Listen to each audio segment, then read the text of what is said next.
Hello everybody and welcome back to another episode of Slam Talk Sports. It is Friday, so that means it is time for the flagship show, the round preview, and what a round 8 we have in store. So many tasty matchups, a few big derbies or showdowns over in Queensland and in New South Wales. But first and foremost, we must start, as always, with Thursday night footy. And I was in attendance to see the Bombers squeak out a victory over North Melbourne. Something they've done 10 times in a row now, if you can believe that. Those days of 2014 and the Frank the Tank nightmares which haunt me every single night, they're just in the distant past now. The Bombers seem to own the North Melbourne Football Club, but it wasn't without drama, as always, down at Marvel Stadium. Essendon started pretty well in this game. I mean, they kicked the first 3 goals. They kicked 3 goals from turnovers in the first half, which really set up that 25-point lead. But the third quarter from North Melbourne is what changed the whole complexion of this contest. They were much better at clearance. They were scoring in transition. And when given the chances, even the little half chances, they took them all. Whether it was Cam Zurhaar kicking one from the boundary in the fourth, it was Nick Larkey kicking a sharp set shot from the pocket in the second half. They found a way to manufacture goals and put them on the scoreboard, and Essendon really were found wanting. Now, I know it was a 6-day break after their bruising encounter on Anzac Day, what will likely be their toughest game of the season.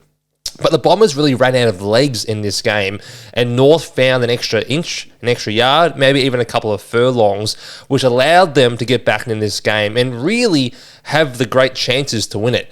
Everyone's going to talk about what happened in the last 2 minutes of the game. Finbar Malley has the chance to finally end this drought against the Bombers, which stretches all the way back to 2017. But somehow the shot clock runs out on the former basketballer. He took too long. But let's be serious, the Moose, as they call him, he didn't want that ball. He's like myself, great pack mark, good set of hands, shocking set shot.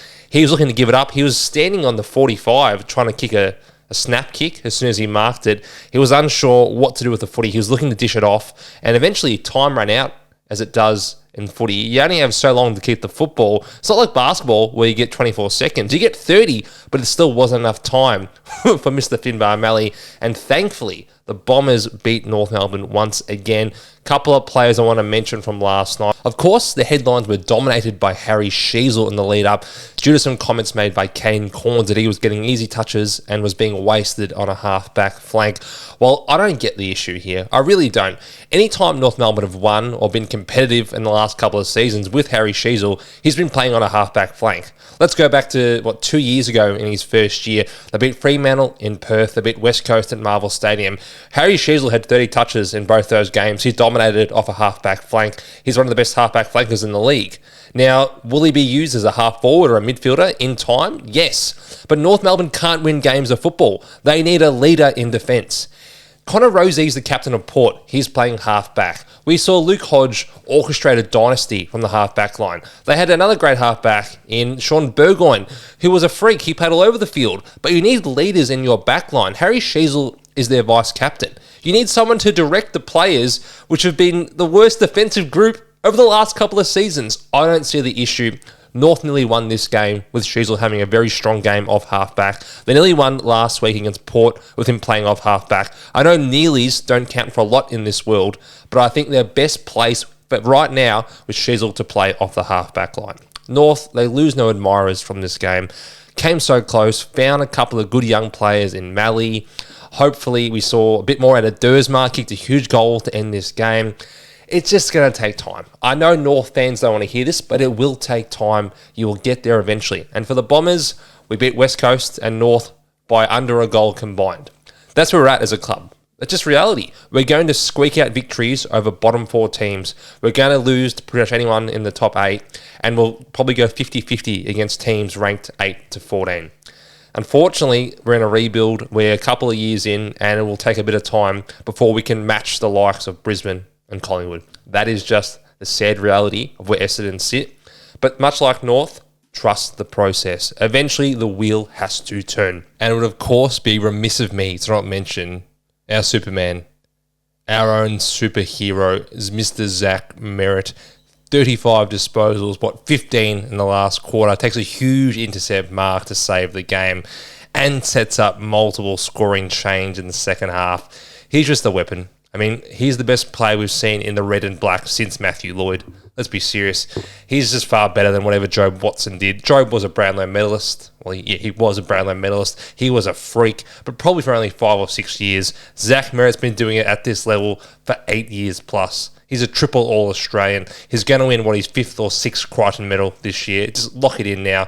No one is close to playing at his level at a consistent weekly basis, and he doesn't get hurt. He is so good. He is just so good. And we would be a bottom 4 club if it wasn't for Zach Merrett. People might say, well, we'd be better off being a bottom 4 club. We would get some better draft picks. But the people that made those draft picks in the past have stuffed them up every single year. So not having Zach Merrett would probably put us on the verge of being bankrupt and folding. I thank my lucky stars every day that Jackson Merrett found his way to the Bombers, and we also got his brother there as well. Moving on. Let's look forward to Friday night football. It is Fremantle taking on St. Kilda, and let's look at the teams right here. Big ins and outs. We've got Liam O'Connell coming in for the Saints. Mateus Philippou hopefully plays tonight. He did suffer a corky in training, which is just classic St. Kilda after being out for the first 2 months. And Hugh Boxall, pick 45 from last year's draft, will make his debut, the Western Australian. Out comes Mason Wood. Mr. Anytime Mason Wood's been great for our multis this year. Zach Jones is injured. He has also been managed, much like Mason Wood. And Isaac Killer has been omitted. In for Fremantle comes Luke Jackson, the premiership player from the Demons, and the star forward ruckman. Out goes Oscar McDonald, who's been very good this year playing that forward ruck role, but with Jackson and Darcy both in the side, there's no room for Oscar McDonald. The line currently is 6.5 points Fremantle's way.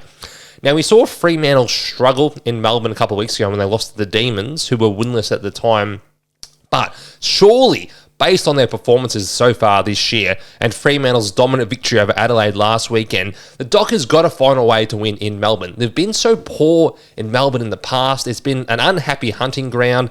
As long as I've been watching footy, Freo have struggled to win in Victoria. They got bashed by Geelong in Geelong to start the year, which is always a horrible way to start the year. But then they lose to Melbourne at the MCG. If they want to be taken seriously as a club, they can't just beat Adelaide in Perth. They can't beat the Doggies in Perth, and they can't beat West Coast in Perth. You've got to get on a plane and get results. Let's look at these teams. Like, literally, look at the YouTube. Look at this video, people. It's not even at all. You've got Sarong, Brayshaw, Tracy, Young, Pearce, Luke Jackson, Darcy. How many stars are on St. Kilda? Sinclair, Nazai Wanganeen-Miller, and maybe Steele or McRae. If you want to put them in that bracket, I personally wouldn't. It's a mismatch. On paper, it's a mismatch. I know you've got Callum Wilkie down there holding that defence, but he can't stop all the holes which are going to be flooding in to that back line. He can't plug them all. I think Freo have to win this game. I think the line of 6.5 is a bit generous to St. Kilda. All Freo need to do is get their forward line clicking because their midfield is far too strong. They win by 10 points, in my opinion. In terms of betting, I don't really like too many Freo players just because the line is pretty bad on all their betting lines. It's like 20 touches for $1.12. What's the point? I think you need to go with the underdog in this game. You go with some St. Kilda players. You go with Nazai Wanganeen-Miller to have 20 touches at about $1.15, and you go with Brad Hill to have 15 touches at about $1.20.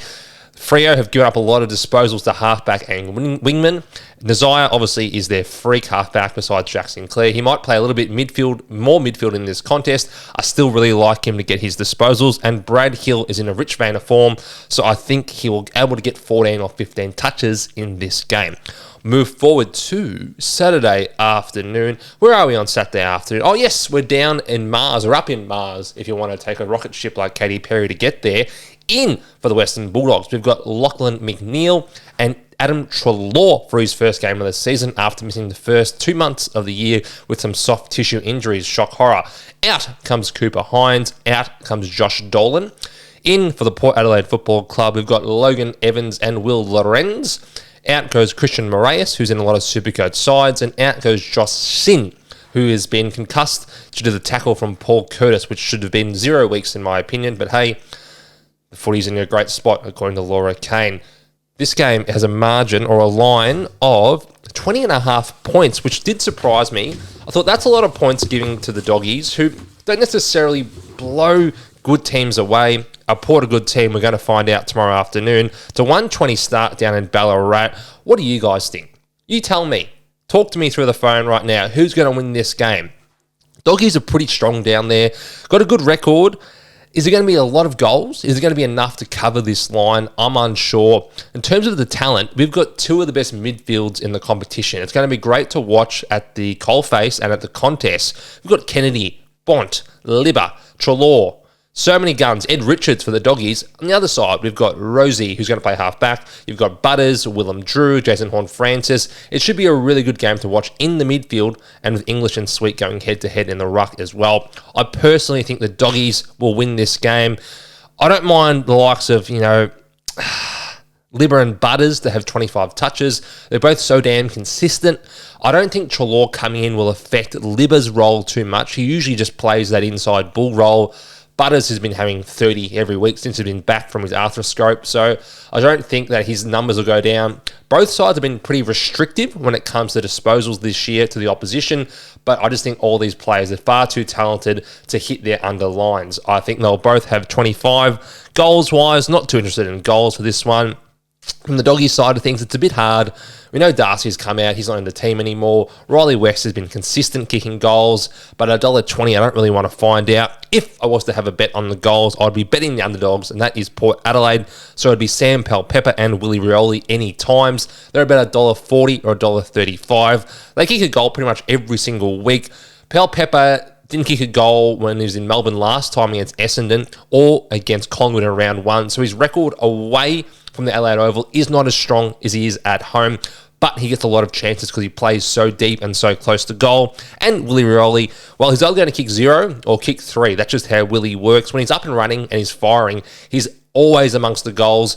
If he had a really, really poor one, he'd probably have about 8 touches and 1 kick a goal. I still would like to risk it if I'm interested in any time goals. But to sum that up, I still think the Dogs will win, but not necessarily by 20 points. Let's move forward to Saturday, 4:15 at the Adelaide Oval. We've got the Adelaide Crows taking on Carlton Football Club. A few ins and outs to discuss for this one. In comes Jordan Butts, the key defender from the Crows for his first game of the season. In comes Darcy Fogarty, the sharpshooter who's recovered from his sternoclavicular injury. In comes the legendary Supercoach player, the nearly 300 gamer. Might already have 300 games. He's been a long serving veteran for the Crows. Mr. Brodie Smith comes in. In comes Sam Berry. As you can see from these names, Matty Nix has gone back to the old guard to shore themselves up after a few injuries and a few poor performances. Out goes Nick Murray, out goes Sid the Kid Draper, out goes Mitchell Hinge, and out goes Matty Kraft with a big injury. Will miss the next 4 to 6 weeks.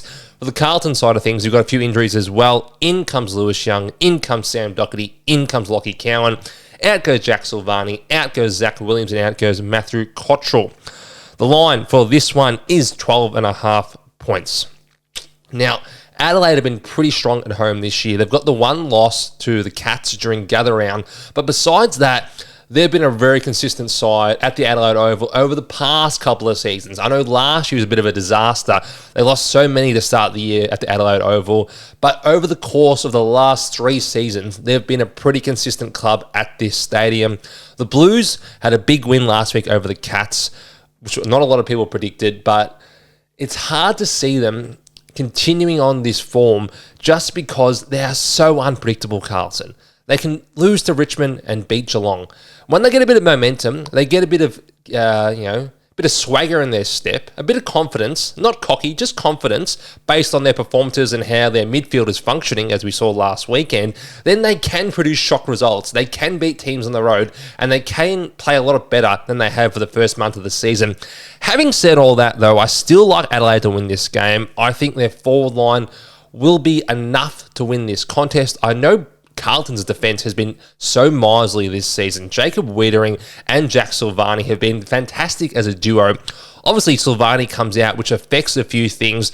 I don't know whether they've got enough tall timber to stop Thilthorpe, Fogarty and Walker, in addition to Rankin buzzing around there and their other smalls. I just think the Crows in a good conditions game should be able to score 85 to 90 points, which would probably be enough to take down Carlton.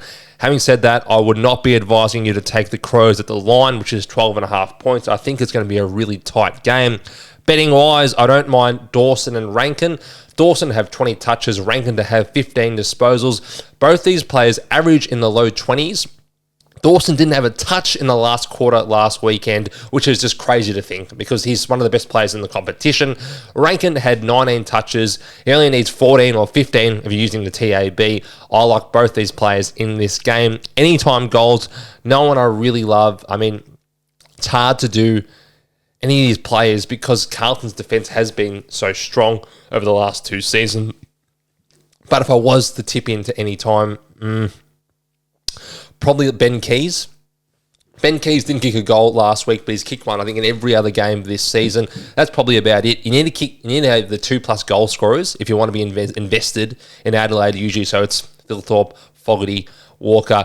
Thilthorpe had a broken hand last week and he's playing still, so I'm not interested in that. Fogarty probably going to cop Wiedering. He might cop Wiedering. If he doesn't cop Wiedering, it's one to consider. But again, he's coming back from that sternoclavicular injury, so I don't want to take a player who's carrying an injury, might get subbed during the game. And Tex Walker to kick 2 is not bad odds. $1.85. Only issue is Tex is very old and he might be subbed. That's why I'm not as interested in any of those anytime goal kickers. But Dawson and Rankin disposals do tickle my fancy.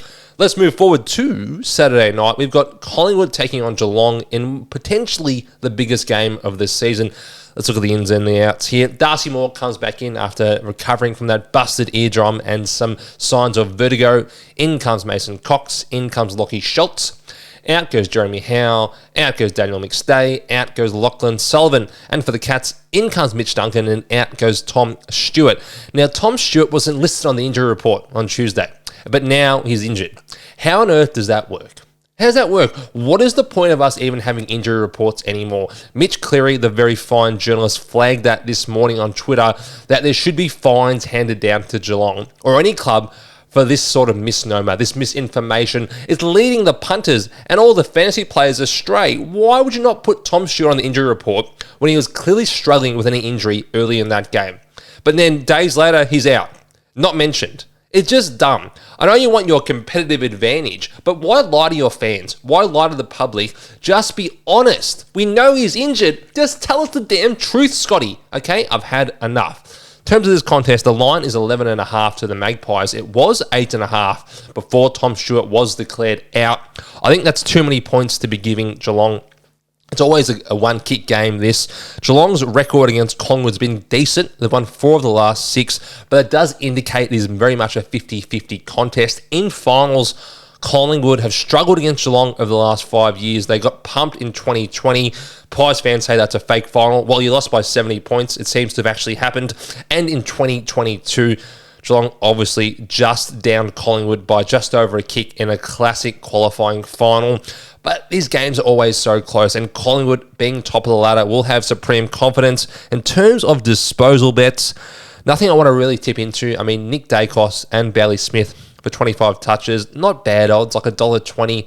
I just don't like taking that $1.20 for 25 touches because a tag might come, attention, you spend 10 minutes off the ground with, someone cuts you over the forehead, you roll your ankle. It's a lot of work to do, even though these players have been getting them every single week because they're such great runners. I'm looking at some lower disposal lines.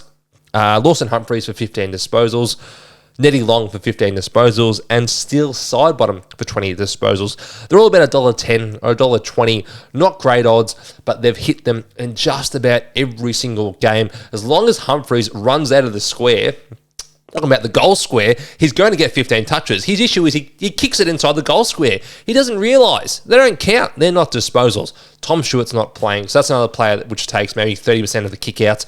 Only adds to my confidence in the Law Goat Humphries. Nettie Long, he's had 15 touches every single game. He hasn't been the sub. As long as he's not the sub, which he doesn't look like he will be anytime soon, he's a beautiful extractor. He's going to have 15 touches and Steele Sidebottom. Well, Steele Sidebottom leads the Coaches Association Player of the Year. That shows how brilliant side he has been this season. I want him to have 19 to 20 touches. That's all I ask in a big game against the Pies. I saw him have 20 touches in a half against Essendon. this seems well within his reach. I'm tipping Collingwood, but I think it's going to be a damn tight contest. Let's go to the other side of Australia, where the AFL have brilliantly organised the game at the exact same time, because clearly they don't give a fuck about West Coast or Melbourne. The ins and the outs for this game are in Tim Kelly, in Beau Allen, and in Tyler Brockman. Beau Allen, of course, their top pick from last year's draft, will debut for the West Coast Eagles. Out goes Terrell Dewar. Out goes Noah Long. Out goes Hamish Davis. In for Melbourne is Jake Melksham, Daniel Disco Turner. Out Tom Fullerton, and out Clayton Oliver, listed as an illness. I'm assuming that is mental health awareness or mental health break, which is completely understandable for a player which has been struggling with his own personal demons for the last couple of seasons. What a brilliant player Oliver is when he's up and running. Hopefully we can get him back on the park soon for all those that love watching him play. Now, the line for this one is 15.5 points in favour of Melbourne, or 14.5 points, sorry, that's gone down 1 point since Oliver went out. He's worth 1 point, clearly. I still think the Demons will beat West Coast, because West Coast might be the worst team I've ever seen. This team is so poor in transition, they're so poor in their forward line, and they just make simple errors. That doesn't even discuss the fact that they're the worst midfield in the competition. I mean, Tim Kelly comes in, that might help. I don't know. It might help, but they've been bashed in centre clearance. They've been bashed at stoppages, and they give up so many touches to opposition midfielders and their slick ball users. I'd be looking at the likes of Rivers and Bowie to have 20 touches in this game.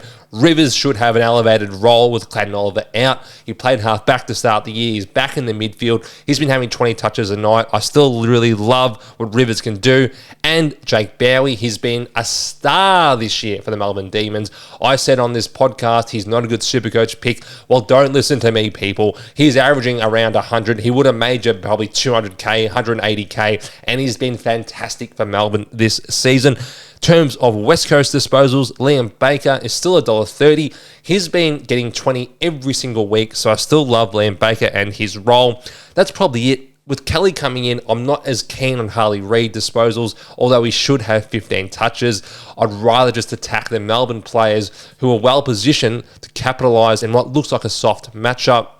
If we're talking Supercoach or we're talking just general dominance across the park, this is a perfect matchup for Max Gawn. Matthew Flynn just got destroyed by Lloyd Meek last Sunday night over at Marvel Stadium. So I really love Maxi Gawn to pop off for a big 150 in Supercoach and also have a strong game disposals-wise. I think Melbourne will win. I think West Coast are really struggling.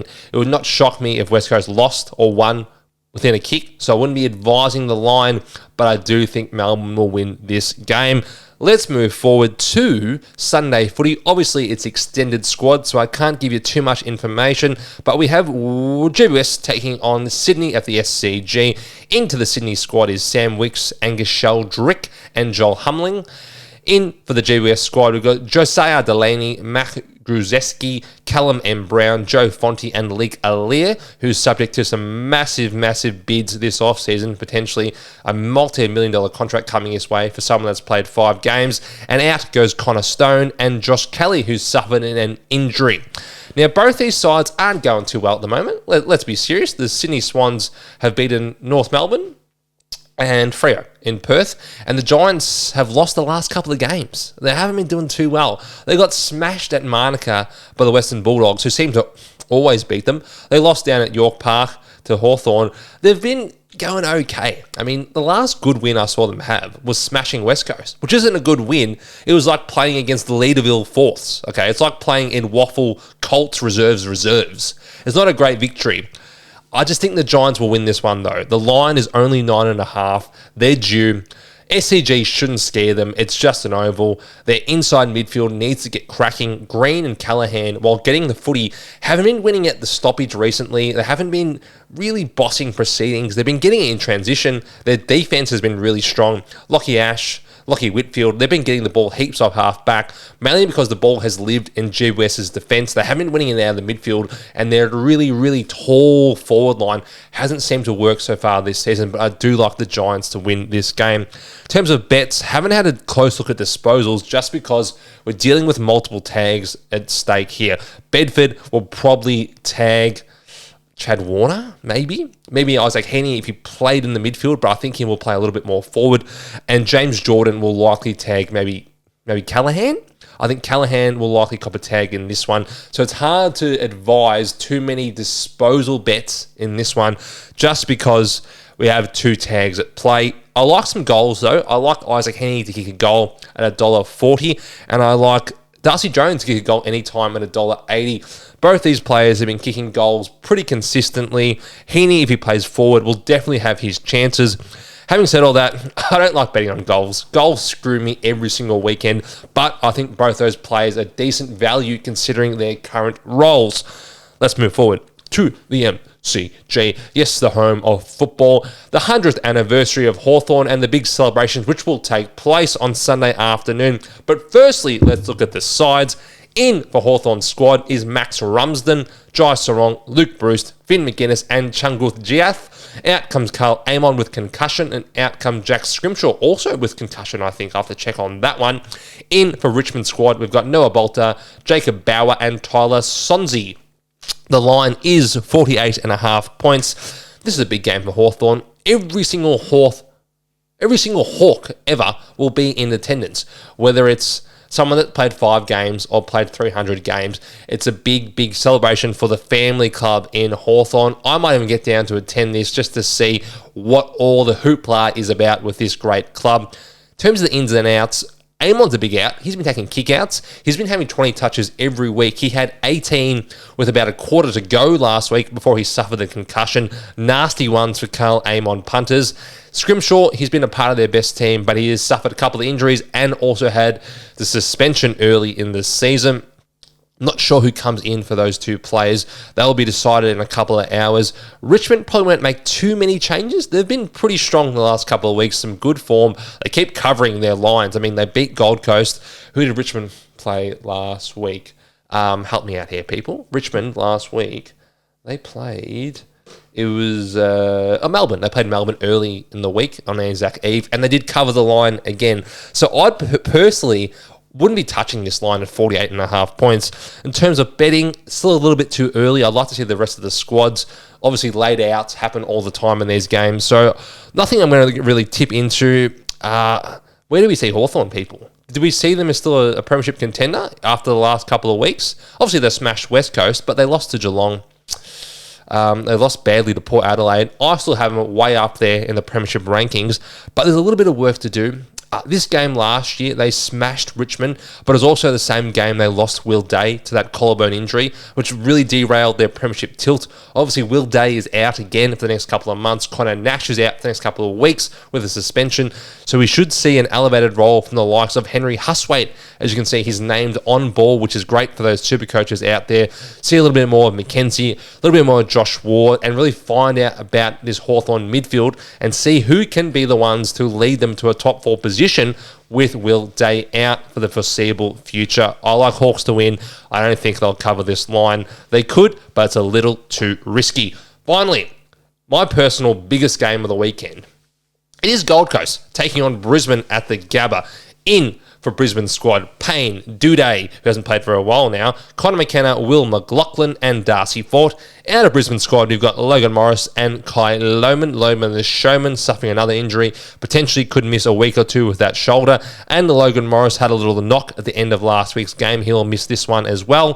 For the Suns, in Braden Fiorini, in Ned Moyle, and in Sam Closey to their extended squad. The line is 9.5 points. Let me give you a little bit of history about this contest and what's happened in the past. Gold Coast have beaten Brisbane once in their history at the Gabba, and it was all the way back in 2018. Braden Fiorini with a best on-ground performance. Maybe he plays on the weekend.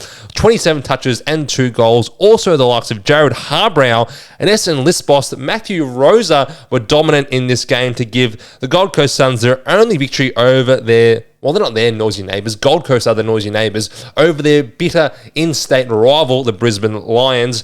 Having said all of that, Brisbane own the Gold Coast. Let's just be serious. They won this game by 34 points last year when the Gold Coast were up and running. Simply, they have the wood over the Gold Coast Suns. And at this stadium, they seem to always find a way to ensure victory.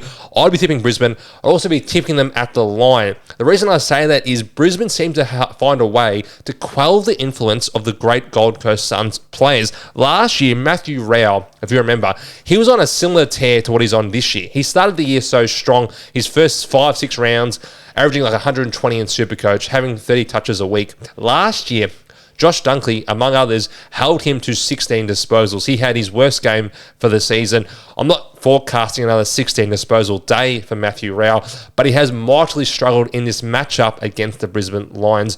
I'm tipping Lions, 9.5 points. That's enough points. They'll win by 20. Gold Coast, they're playing really well, but up against the big boys in this competition, going outside People's First Stadium or going outside Northern Territory, I don't see them winning this game. I'll be pleasantly surprised, but I think the Lions will roar once again. That's it for the preview, the betting preview, the ins and outs, everything you need to know for round 8. That was Slam Talk Sports. Bombers won. How good's that? How good is to start your weekend when your team wins on a Thursday night? Now you can just laugh at everyone and unfairly criticise people when they do things wrong because you won. It doesn't matter that you beat North Melbourne. You're a winner and a grinner. I'll see you all next week. But if you're at the MCG, you might run into me to watch the biggest game of the year. I'm going with my dad and the great friend of the show, Mr. Alexander Pisano. We'll be heading off to the Jim Steins Grill to have a steak and a red and to celebrate Jack Crisp's consecutive games record, breaking the great Jim Steins, who held it for a very long time. Let's celebrate Steinsy, let's celebrate Crispy, and let's enjoy one of the best games of the year and one of the best rivalries in Collingwood and Geelong.